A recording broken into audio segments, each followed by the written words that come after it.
Il était une fois dans un village où vivait la discipline, la constance, l'engagement, la paresse, la honte, la procrastination, les dialogues antérieurs positifs et bien d'autres éléments encore. C'était un village beau, agréable et paisible. Pourtant, un problème persistait. Le village n'avait pas de chef.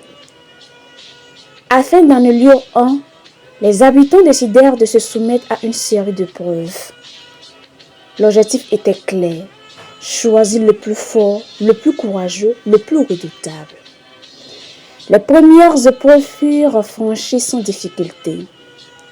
Mais il ne restait plus qu'une dernière épreuve, la plus terrible de toutes, qui était de franchir la vallée de la peur, de traverser le champ des critiques, de gravir la montagne de la validation extérieure, puis de traverser l'océan des regrets, afin d'atteindre le palais de la confiance en soi, là où reposait, disait-on, la couronne de l'amour de soi-même.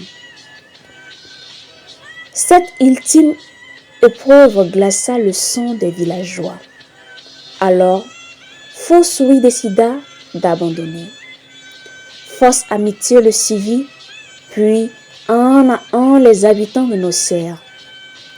Ceux qui décidèrent de rester furent le dialogue antérieur positif, la discipline, la constance, l'engagement, les compétences, mais aussi l'indécision, la procrastination, la sous-estimation et le faux semblant. L'épreuve finale commença.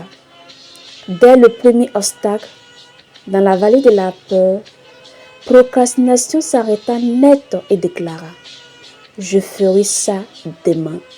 Rien ne presse. Et il abandonna.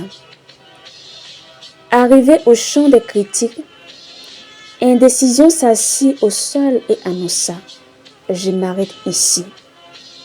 Il ne fit pas un pas de plus.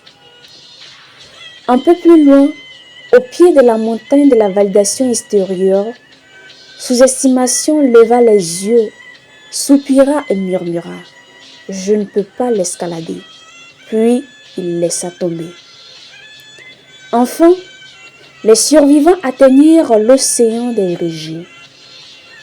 Faux semblant, trop occupé à vouloir plaire aux vagues, oublia de nager et se noya. Seuls arrivèrent au palais de la confiance en soi les compétences, les dialogues intérieurs positifs, l'engagement, la constance et la discipline. Ils franchirent la grande porte, mais à l'intérieur, ils ne trouvaient aucune couronne. Ils cherchaient partout, mais rien. Puis, en se retournant, ils remarquaient une inscription gravée sur la porte par laquelle ils étaient entrés. Il était écrit sur la porte: amour de soi-même. Alors, les concurrents comprirent en cet instant qu'il n'y avait jamais eu de couronne. Le palais n'avait jamais eu besoin d'un roi, car la confiance en soi était le roi. Mais la confiance en soi voulait savoir qui serait assez courageux pour devenir ses notables.